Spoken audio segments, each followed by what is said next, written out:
সার্দি। এখন যে বর্তমানে যে রাস্তাটা আছে এটা হচ্ছে সেল সার্দি। তো এই সেল সার্দির মিনিংস কি আই ডোন্ট নো, যারা যারা এই সেল সার্দিতে থাকেন তারা অন্তত আমাকে মিনিংসটা বলবেন সেল সার্দির মানে কি। আর এখানে আইসা আমি না একটু পটিয়া পটিয়া ফিল পাইতেছি, মানে পটিয়াতে একবার গেছিলাম, পটিয়া রাস্তাগুলো এরকম সুন্দর, চারপাশে গাছ, মাঝখান দিয়ে একটা রাস্তা। হ্যাঁ, যারা যারা পটিয়াতে ঘুরে আসছেন তারা অন্তত এই রাস্তাটা দেখলে মানে বুঝতে পারবেন পটিয়া। আবার একটু বান্দরবন যদি যেতে চান তাহলে বান্দরবনে পাহাড়ে ওঠার আগে এরকম একটা রাস্তা পড়ে। আর ওই রাস্তার মধ্যে তফাৎ হচ্ছে এরকম, আর ওই রাস্তার মধ্যে আশেপাশে বিজিবির ক্যাম্প থাকে, আর এই রাস্তার আশেপাশে অনেকগুলো গাছ আছে, এই তফাৎ। আর এর বেশি কোনো তফাৎ নাই, দেখেছেন? মানে একদম গাছগাছালি দিয়ে ভরা একদম। এবার মাঝে মাঝে এরকম প্লেসে না আশা লাগে, কেন আশা লাগে আমি বলি।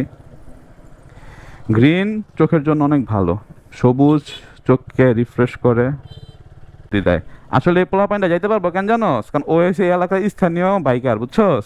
ও জানে কোন জায়গায় খাদ আছে, কোন জায়গায় কীভাবে যাওয়া যাওয়া লাগে। আমি তো এই জায়গার মোড়ই জানি না, যেমন সামনে একটা মোড়, বুঝছস? সে এই মোড়টা ঢুকছে, আমি হলে কি করতাম, টান দিতাম, ওখানে একটা রিক্সা আসতো, ধিপির দিয়ে উড়ে দিত। মানে স্থানীয় ছাড়া এই রোডের ভিতরে রাফ অ্যান্ড টাফ বাইক কেউ চালাইতে পারবো না।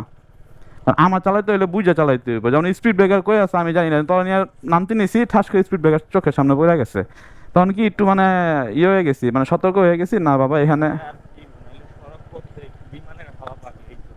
সড়ক পথ। হ্যাঁ, একটু এটা কি ট্রাফ করতেছে, খেলাধুলা ট্রাফ? আরে বাবারে বাবা।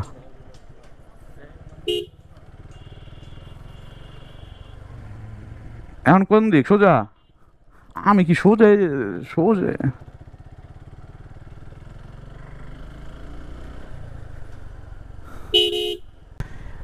এই রাস্তাটার একটা মানে অন্যরকম একটা ফিল পাওয়া যাবে পূর্ণিমা রাতে।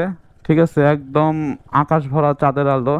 হ্যাঁ, এই রাস্তাটার মধ্যে রাতের বেলা বাইক নিয়ে আসা, মানে একদম চার সাইড দিয়ে একটু ইমাজিন করেন, চার সাইড দিয়ে একদম মানে চাঁদের আলো একদম ধবধবা সাদা হয়ে আছে, মাঝখান দিয়ে জোনাকি পোকাগুলো ফ্লাই করতেছে, একটা অন্যরকম ফিল। আর রাস্তার মধ্যে আপনি আপনার বাইক, হ্যাঁ, আর যদি পাশে যদি পার্টনার থেকে থাকে, ওই যে পার্টনার কথা বলা, তো একটা সিঙ্গেল পার্টনার রাস্তায় হাঁটতেছে, আচ্ছা ঠিক আছে সরি, তার মনটা অনেক খারাপ। তো একটা পার্টনার নিয়ে যদি রাস্তা দিয়ে বাইক দিয়ে যান, হ্যাঁ, তাহলে ভাই সেই একটা অনুভূতি, মানে এই রাস্তার অনুভূতি বলার কোনো মানে মানে বইলে শেষ করতে পারবো না। তো সাত দিতে গিয়ে বাকি কথা বলবো।